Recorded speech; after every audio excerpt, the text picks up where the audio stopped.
আয়ান বিষণ্ণ মুখে বসে আছে, হাতে একটি রক্তমাখা ছুরি বা কাল্পনিক পাপের প্রতীক।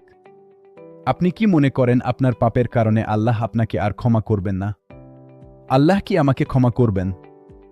দ্রুত কিছু কাটস্ট বনি ইসরায়েলের সেই খুনি ব্যক্তি হাঁটছে। সে ৯৯ জনকে হত্যা করেছে।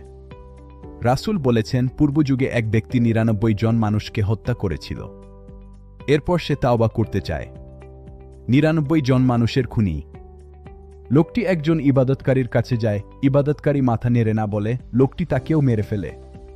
সে একজনকে জিজ্ঞেস করল, আমার কি ক্ষমা আছে? উত্তর এলো কি নাগি। রাগে সে তাকেও মেরে ১০০ পূর্ণ করল। ১০০টি খুন সম্পন্ন।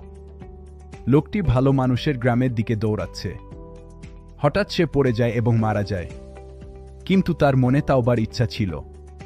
মৃত্যুর সময় সে ভালো মানুষের গ্রামের দিকে এক বুক এগিয়ে থাকল। শেষ ইচ্ছা তাওবা। ফেরেশতারা মাপ যোগ করছে। দেখা গেল সে ভালো গ্রামের দিকে সামান্য কাছে। আল্লাহ জমিকে আদেশ দিলেন সংকুচিত হতে। মাত্র কয়েক ইঞ্চির ব্যবধানে আল্লাহ তাকে মাফ করে দিলেন। আল্লাহ তাকে ক্ষমা করলেন। আয়ান জায়নামাজে বসে আছে।